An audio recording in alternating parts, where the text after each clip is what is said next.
A Isabela Mota está com a gente no estúdio para falar sobre a punição para quem comete maus tratos contra animais. Tem mudança, Isa? Boa tarde.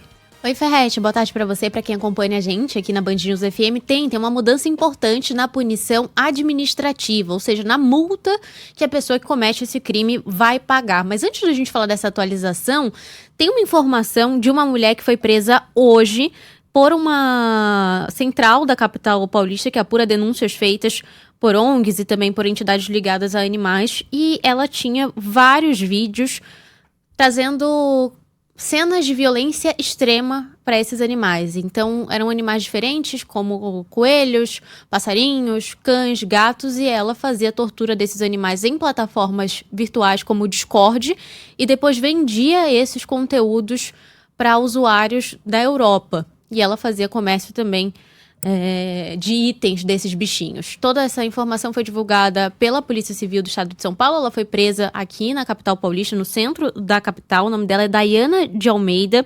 Ela já realizava esse crime há algum tempo e conseguiu ser identificada com a ajuda de organizações não governamentais que falam da proteção animal e enviaram essas imagens para a polícia. Ela foi identificada por causa de uma tatuagem que ela tinha na perna e que aparecia nesses vídeos e que então, no momento da prisão, ela foi identificada. Mas falando agora dessa mudança, os números dos casos de maus tratos aqui em São Paulo tiveram um crescimento significativo, 72% nos 3 primeiros meses desse ano, de 2026, em comparação com o mesmo período do ano passado. A gente teve 7.165 casos de maus tratos a animais.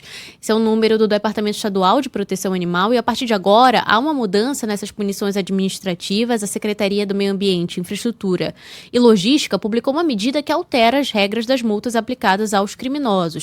Até então, a gente tinha um valor máximo de punição financeira. Dependente de qual era o animal que estava sofrendo maus tratos, a ligação do criminoso com esse animal era uma pena de R$3.000, uma multa de R$3.000.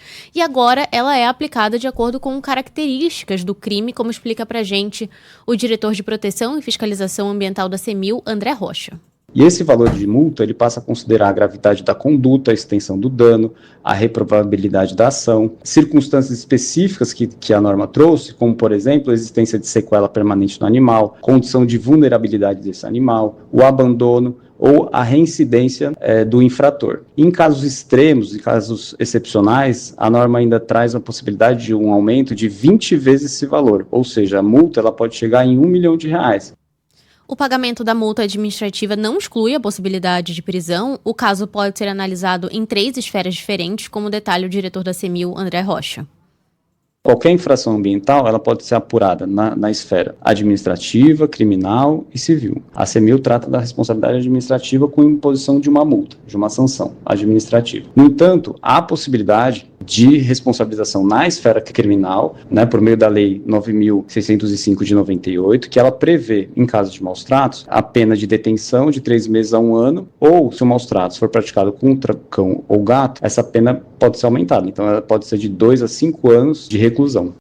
A nova norma do governo de São Paulo também insere como agravante a relação entre o animal e o agressor. Em caso de maus tratos provocados pelo próprio tutor, a multa é ampliada. A gente chegou a publicar um vídeo com esses dados nas nossas redes sociais e vários ouvintes, quem acompanha a gente na internet, também perguntando, mas o que explica esse aumento no estado de São Paulo? Por que a gente tem um número tão grande agora, uma mudança de um ano para o outro? A gente fez uma reportagem há pouco tempo com a Delegacia de Crimes Cibernéticos aqui de São Paulo, com a delegada Lisandra Colabuono, e ela já tinha relatado, isso no mês passado, o aumento desses casos em crimes relacionados ao Discord. Então, essa exposição de crueldade, de violência extrema, que é muitas vezes recompensada em plataformas como essas e que trazem danos não só para os animais, mas também para os adolescentes, que são os principais infratores nesses casos.